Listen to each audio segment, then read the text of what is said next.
I decided to opt for 4 straight days using a mix of their fastest bed, which had a 70-30 divide, and the instant bed with its 50-50. He said he read up on tanning beds. He's wearing mayonnaise! I'm Michelle, I'm a chemistry PhD cosmetic chemist and sunscreen science nerd. Style Theory recently did a video called Sunscreen is a Lie, where they basically try to do one of those tests you see on TikTok where people put sunscreens on themselves to test them, but more scientific-ish.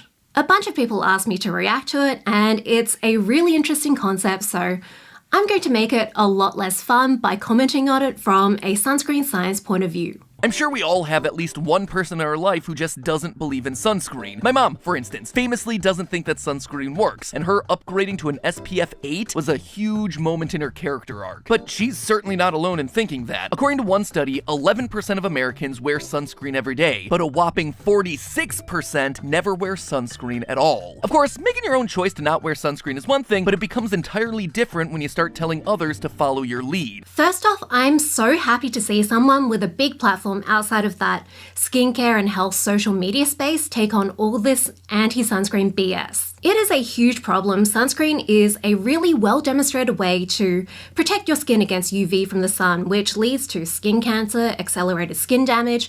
It even counts as personal protective equipment for people working in the sun. Obviously, there are a lot of science communicators in health and skincare spending time debunking a lot of these myths around sunscreen everywhere, but algorithms tend to feed you more info that you already are looking at, so it can be really hard to reach people outside of that bubble sometimes. Even in Australia, which is the skin cancer capital of the world, there was this Cancer Council survey that showed that in 2019, this was done in January, which is like the middle of summer when everyone is just roasting. Only 37% of people wore SPF 30 sunscreen the previous weekend, 12% used no sun protection, which includes things like hats, sunglasses, sunscreen, and also like long pants and long tops. 21% got sunburnt. That is 1/5 of people. And yeah, this is a country where 2 out of 3 people get skin cancer by the age of 70, and everyone knows someone who's had a chunk of skin cut out. My primary school principal, he came back to school once and he had like, I think it was a chunk of ear attached to his nose or vice versa. So yeah, it is really, really scary that we have so much awareness of this. Everyone literally knows someone, and yet people are just not taking these really easy steps to protect themselves. Kinda get where they're coming from. Looking across these videos, the overwhelming complaint stems from the large quantity of hard-to-pronounce chemicals that are put into our sunscreens that are foreign to the average consumer, specifically octocrylene and avobenzone. Here's the thing though, both of those have been approved for use by both the FDA and the European Commission as being safe to use. Again, I really respect that Style Theory are going outside of their niche to take on this topic. It takes so much less research and education and just critical thinking to make fear-mongering videos that appeal to people's sense of like stranger danger and natural is better with these hard-to-pronounce chemical names. A lot of the time debunking this feels like you're trying to stop a flood with a cup. I also wanted to point out that a lot of these chemical sunscreens aren't actually used anymore. I think the last time I saw a sunscreen with Patamate O in it was the 90s. There's about 11 commonly used chemical sunscreens in the US, and all of those are also approved in the EU, including oxybenzone, which is another ingredient that people tend to freak out about. And a lot of that freaking out is pushed by organizations like the Environmental Working Group, who release this really fear-mongering sunscreen report every year. It's a massive problem. In addition, while a recent study did find that there is some absorption of these and other sunscreen ingredients into the bloodstream after application, the study also directly pointed out, and I quote, "These findings do not indicate that individuals should refrain from the use of sunscreen." Yeah, this study that they show here is used by a lot of people to fearmonger about sunscreens. It's by the FDA, and I wrote a couple of blog posts about it. It's actually been known for quite a long time that you can find traces of sunscreen in blood. There were some pretty well-known studies in the late 90s. The FDA regulates sunscreens in a kind of rigid way, which is why these studies were done and presented the way they are. Other countries have taken this sunscreen absorption into blood into account when looking at their safety for quite a long time. I did this video going through the EU's recent safety assessment for oxybenzone a while back. Basically, we are just really good at detecting tiny amounts of stuff in blood now, or in anything really. So just because we can detect it doesn't mean it's at a high enough level to actually have any impact. No, the real threat that sunscreen seems to pose is less directed at us and more at marine wildlife. According to the National Park Service, 14,000 tons of sunscreen enter coral reefs every year. Coral reefs are super important to the health of marine organisms, often serving as the literal home for hundreds of aquatic friendos. They don't call coral reefs the rainforests of the ocean for nothing. There's now an outcry from environmental sciences that some of the ingredients in sunscreen are damaging the already fragile ecosystem. The concern for coral has actually become so widespread that the state of Hawaii began banning sunscreen that contained the chemicals linked to coral damage. As a result, sunscreen manufacturers are rushing to try and find alternatives that are compliant with regulations, using more natural minerals like zinc oxide. This is all over the internet, so I understand why people think this, but it's not correct. The scientific evidence doesn't point towards sunscreens being a big issue for coral reefs. So story time with Michelle. So back in 2015, there was this paper published with a lot of fanfare about how sunscreen was killing coral. Basically what the scientists did in this study was they had coral and then they put sunscreen in it and they looked at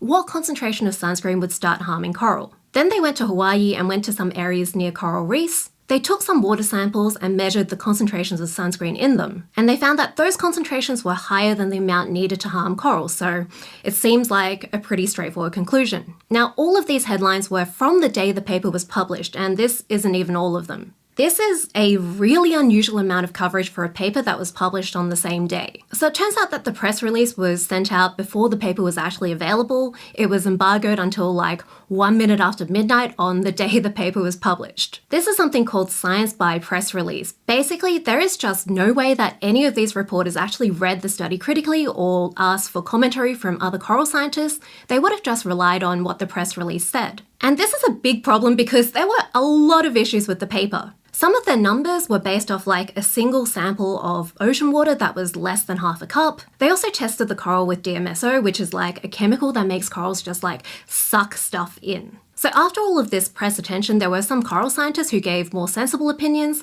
I did a video in 2018 about it, and in 2021, some scientists published papers where they showed that they couldn't replicate their measurements. Finally, in August 2022, there was this like 400-page report released by the National Academies. It was written by this committee that had some of the top coral scientists who went over all of the data on the environmental impacts of sunscreen. Basically, the evidence doesn't point towards sunscreen having much of an impact on coral reefs, especially when you're comparing it with stuff like climate change. If it is an issue, then it doesn't seem to be a widespread issue. Around the world, the most bleached coral doesn't match where there's the most sunscreen. So these bans weren't really based on solid scientific evidence, and there's a lot of concern that these bans could actually increase skin cancer. Most people don't like the feel of zinc oxide sunscreens. They're not really wearable for people with darker skin tones. I actually got invited to do a talk for the Hawaiian Dermatological Society about sunscreen because they were worried about this. That's why I have these slides prepared. Also, if sunscreen was an issue, zinc oxide isn't necessarily a more environmentally friendly alternative. That report shows that chemical and physical sunscreens completely overlap in terms of their environmental impacts. Zinc is actually classified as an aquatic pollutant. Anyway, that outcry over chemical sunscreens destroying coral reefs is not a majority opinion. It just seems that way because it was the first narrative that took hold. And really annoyingly, there are sources that look legit, like the NOAA. They have a page that says that sunscreens are killing coral reefs. The National Academies report actually specifically points out this page as an example of something that makes it really confusing for consumers. So on one hand, we have science telling us that sunscreen use is both safe and necessary for human bodies, but at the same time, we have evidence that suggests that it might be damaging our aquatic ecosystems. And then you have the whole other crew of people saying that they use natural solutions instead. I never use cancer cream. Whenever I'm in the sun, I use organic coconut oil to hydrate my skin. Yeah, that is a terrible idea. UV isn't dehydrating your skin, it's doing deeper, permanent damage to your skin cells, your DNA, your collagen. Also, I'm pretty sure that guy is the same guy who just said, you can't pronounce these chemicals, therefore they're scary. And it's like, that is a you issue. You should learn to read better. Also, I don't think he's ever tried looking at like plant names because plant names have the worst names. They're like weird and Latin. At least in chemistry, it's systematic. It's like once you learn how to pronounce root words, you can jam them together. It's not awful, like plant names.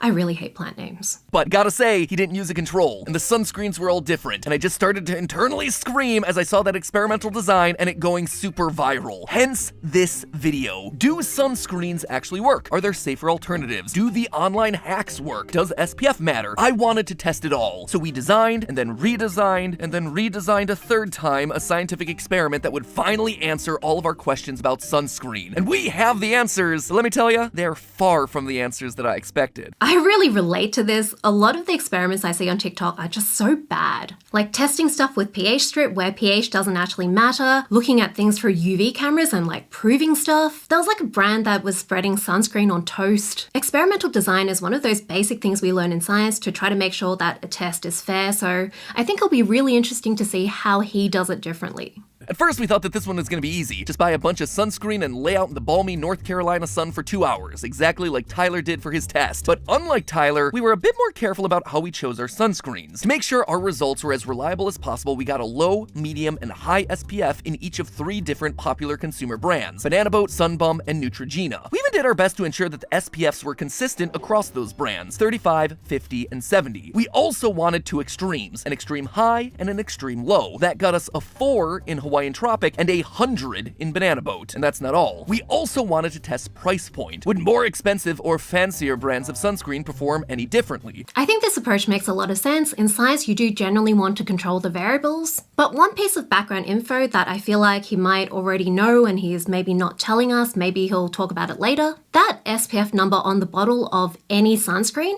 actually comes from this really strictly controlled experiment. Every sunscreen formula has to get applied to human volunteers and then tested for their UV protection. The method is really finicky. It's been developed and redeveloped over decades. In most of the rest of the world, it's called the ISO method 24444. The US uses the FDA method, which is just a little bit different. And you can actually test different formulas of sunscreen with it because it's standardized based on weight. It's 2 milligrams per square centimeter. But that info is not going to make it as interesting a story for a video, but I'm still really interested to see how he goes through developing his test. Because this is exactly how scientists would have started thinking about how to test sunscreens back in the day. It's like the first steps towards getting this super refined standardized test. So I think it'll be really interesting to see what problems he runs into and compares how he solves them to how they've managed to solve them in the proper SPF test. And whoo boy, I knew that Sephora was gonna have that expensive stuff, but I was not prepared for the insanity that was their pricing logic. This one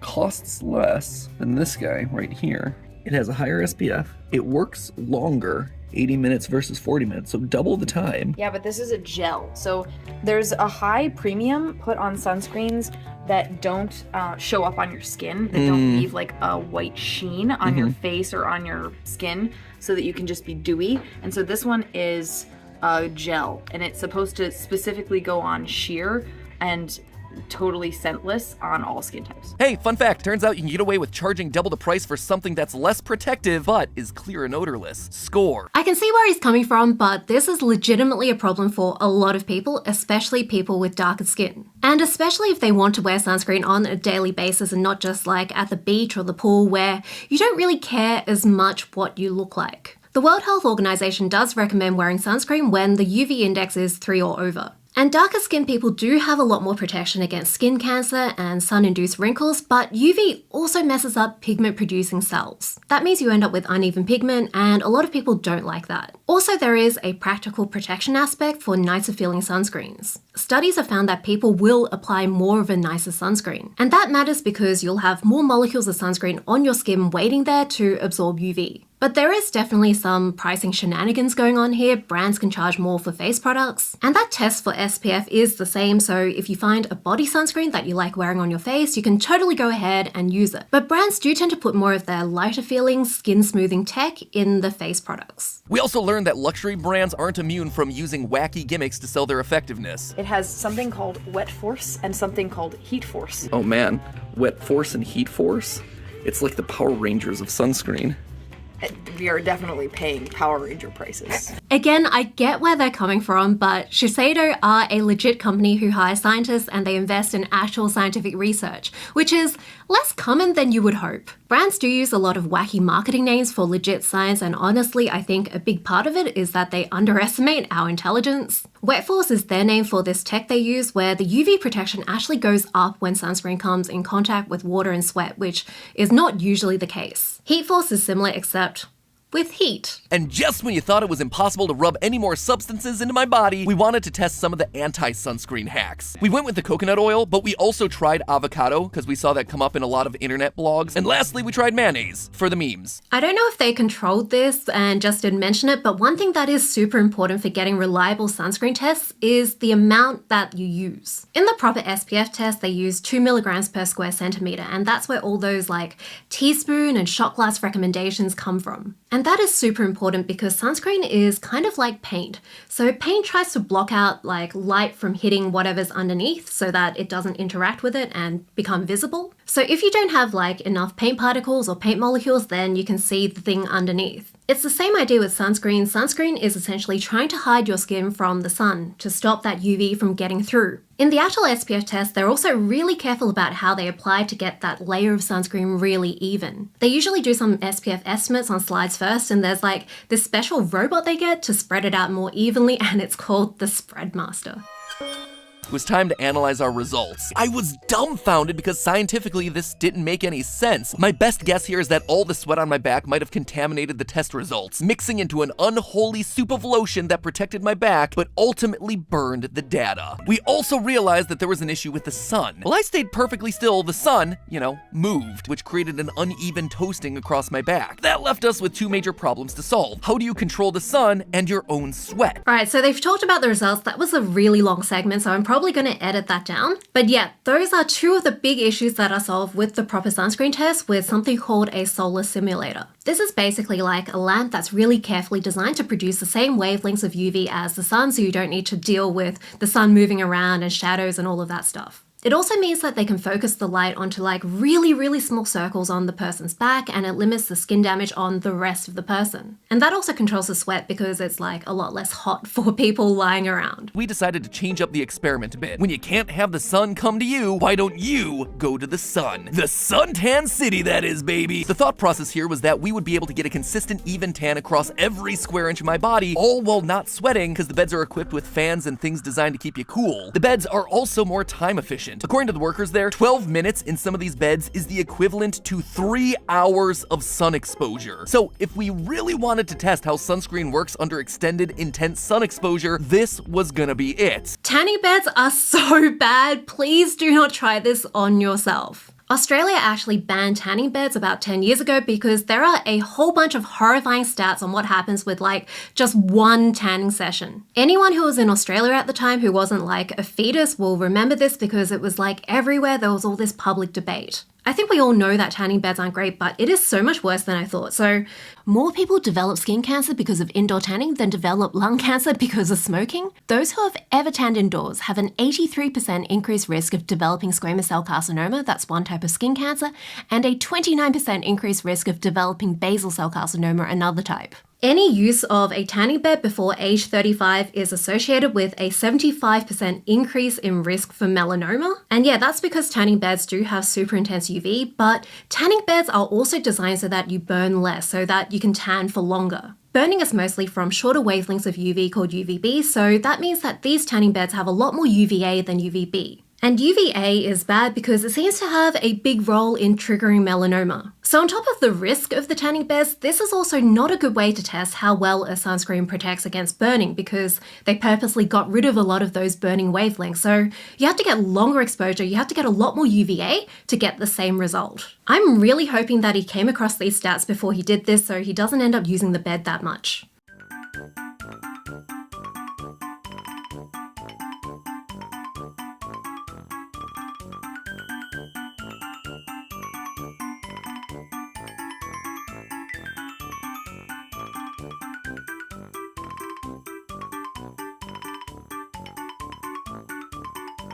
You see, the tanning salon really threw me for a loop when they started to talk about the 4 different bed types and how they each had different mixtures of UV light, which made me finally realize, hey, maybe I should have done some more research before jumping into this experiment, which is exactly what I finally did. Okay, so maybe he didn't see those tanning bed stats the first time, but now he will, and he's only had 5 minutes in there, so it's okay. I was not expecting to be this stressed about this video. You guys told me this would be fun. I don't know if there are any other Australians watching this, but there was this ad about 10 years ago, and it said, tanning is skin cells in trauma. Tanning is skin cells in trauma. And it's got these like animations of melanoma cells like going into your blood and going to your brain and going to your lungs. It's this really scary ad, and I feel like every Australian has this burned into their brains. It's almost like, you know, the forest fire meme that people in the US talk about. Like I say this to my friend Hannah all the time, tanning is skin cells in trauma. Like they show the melanoma and it looks like mud going into the thing. This is YouTube, so I could just like show you the video. I'll just show you the video. Yeah, so like UV is bad. But then what is sunscreen supposed to do? Well, that ultimately depends on the type. Chemical sunscreens, your typical lotions and sprays, are absorbed into the skin and act as another line of defense to absorb UV light just like melanin does. On the other hand, mineral sunscreens like zinc oxide sit on top of the skin, acting as a shield, reflecting UV light back into the world before it can penetrate into your skin. No! Alright, this is an easy mistake to make because it is literally everywhere, even on the American Academy of Dermatology website. I actually recently published a scientific article with some dermatologists about this myth and why it's a problem. It mistakenly leads some people into believing that mineral sunscreens will work better. But in reality, mineral sunscreens mostly work just by absorbing UV, like chemical sunscreens, and only about 5% of the protection comes from reflection. And both of them mostly sit on top of the skin or just like in the very top few layers of dead skin cells, so the UV ends up gone before it gets to those living cells. In either case, sunscreen gives your melanocytes just enough time to produce the melanin needed to protect your skin from damage. If you forget to apply sunscreen or if you stay out for too long, your skin becomes overwhelmed, and that UV radiation starts to literally destroy your skin cells. This isn't quite right. So when the sun hits your skin, the melanin pigment that's already in your skin oxidizes and darkens and kind of spreads out a bit and gives some protection. But you don't get an increase in the melanin yet. So this immediate effect mostly comes from UVA, and about 3 days later, then the melanocytes start producing extra melanin to give a longer lasting tan, and that is mostly a UVB effect. But a suntan still only gives you about SPF 3 or 4 protection, so it still lets in 1/3 to 1/4 of the UV with both of these effects combined. This is also why tanning beds are extra crap, because they don't give much of a protective tan because they are so heavy on that UVA. One study found that they only got SPF 1.2-ish after about like 10 tanning bed sessions. So tanning is pretty much your body trying to protect itself in a pretty imperfect way. And even amounts of UV that don't burn your skin can damage your DNA, which is in that tanning is skin cells in trauma video. And you haven't even started to burn yet. They should really just rerun this ad because it is just so good. And you see, it's this balance of UVA and UVB that I hadn't really considered when I first got to the tanning salon. Different beds with their different bulb makeups all delivered different relative amounts of these two lights, with beds ranging from the basic model and a 90-10 UVA to UVB split all the way up to the instant beds with the skin crackling 50-50 split. So for our experiment, I decided to opt for 4 straight days using a mix of their fastest bed, which had a 70-30 divide, and the instant bed with its 50-50. He said he read up on tanning beds. He's wearing mayonnaise. I hope he's never ever had any relatives with skin cancer. There is like a big genetic component to it. Like maybe he's mixed race, maybe he's not like completely white. Ethnicity, Caucasian. Maybe the internet's wrong. He's a YouTuber, so he probably lives in a cave like the rest of the time, right? Am I in like the denial or bargaining phase here? Oh my god, this is really stressful. So, I mean, it seems pretty definitive as far as where I'm standing. This is your control right here. Pretty obviously, everything around it, not tan and not red and angry at me.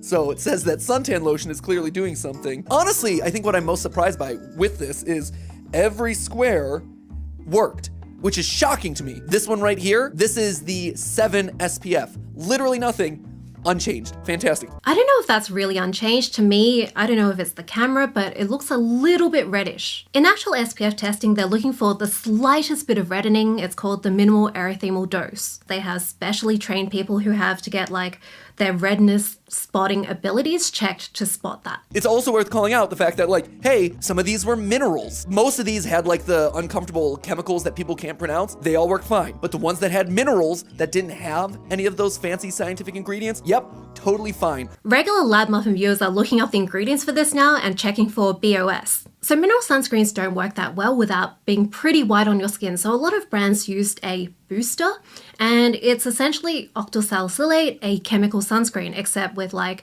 a few extra carbons. So it absorbs UV just like a chemical sunscreen, but it's not listed on the label as a chemical sunscreen. It's like a bit of a loophole. And it's not really a problem for most people because chemical sunscreens are safe, but it does kind of demonstrate the shortcomings of mineral sunscreens because so many brands feel the need to pretend that their sunscreen is fully mineral. If you are allergic to octosalicylate, then that is an ingredient to look out for, but for everyone else, it's not really a big issue. But it's worth noting that chemical sunscreens are safe and these sorts of loopholes wouldn't exist if people would just accept that.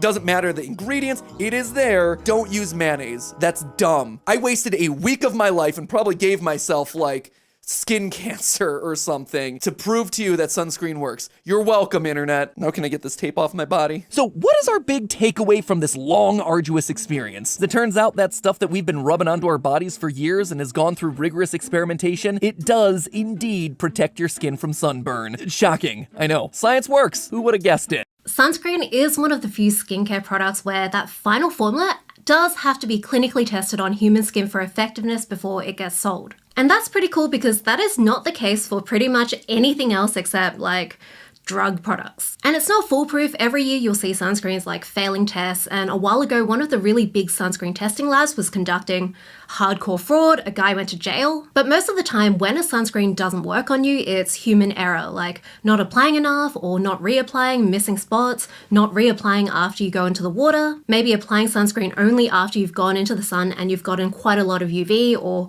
applying expired sunscreen. We found that there wasn't a strong correlation to SPF and the tan that we got. Honestly, I expected there to be a bit more of a gradient across my body, with lower SPFs failing and letting in at least some of the rays. I mean, each session in the tanning booth was meant to be the equivalent to 3 hours. I would have expected some of the lower SPF contenders to lose some level of effectiveness over that time, giving us at least some level of tan, but no, they seem totally okay. I am a little surprised by this. I would have expected at least one of them to show a difference, especially because they didn't seem to really control how much they applied or how they applied, but I guess it does make sense. Tanning beds are more UVA biased, so it gives more UVA than the sun does, so that you can tan for longer without burning. So again, it is literally like the most ineffective way of testing SPF because that is about burning. And it's also less safe because you're getting more UVA for the same dose of UVB. I don't think those numbers for the tanning beds are actually accurate because the sun produces about 95% UVA and 5% UVB. Those tanning beds, I think those numbers must be relative to the sun. So it's like 10% of the UVB of the sun versus 50% of the UVB from the sun.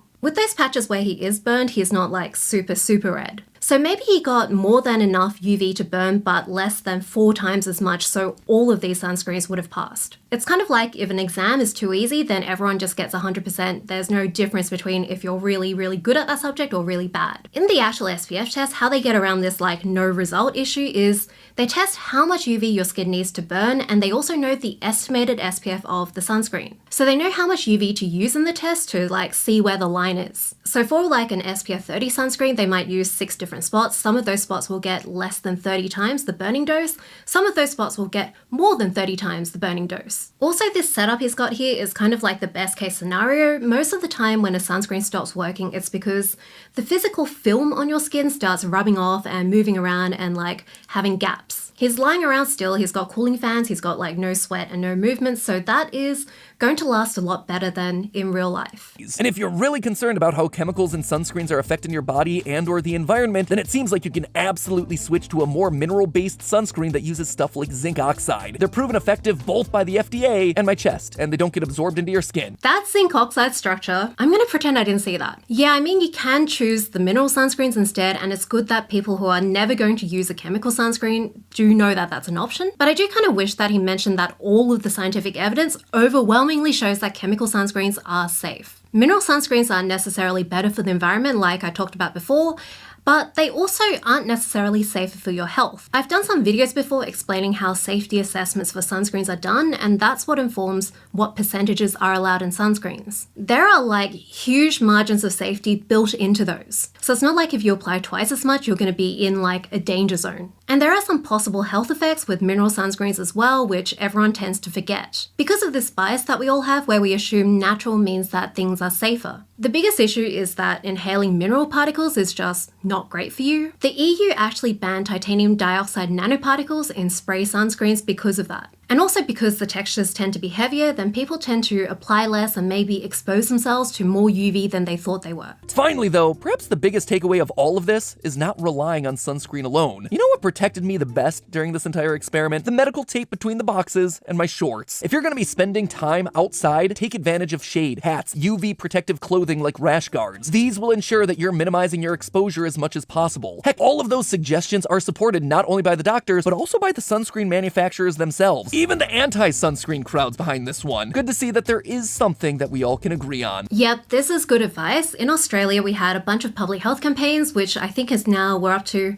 slip, slop, slap, seek, slide. Basically, to protect yourself from the sun, you kind of want layers of protection. So slip on a shirt, slop on some sunscreen, slap on a hat, seek shade, and slide on some sunglasses. So that way, if one of your layers has a problem, so if you like miss a spot, you'll still get some protection from your other types of protection. I don't know if the anti-sunscreen crowd is really behind this though. I see a lot of people who are really promoting lying out in the sun and baking as much as possible. And yes, a little bit of sun exposure is good for you, but the amount you need is really not that much. If the UV index is 3 or over, then you should get enough if you're active in the sun even when you're taking all of these sun protection measures. One extra fun fact that I don't think a lot of people know, why dark skin evolved is not actually to protect against skin cancer because the average age that people get skin cancer and die is like 65. Evolution just does not care if we live past like reproductive age. UV actually destroys folate, which is vitamin B9 in your skin. I think that might be a fun fact for those people who are convinced that you need to lie out in the sun to get vitamin D. You are actually depriving yourself of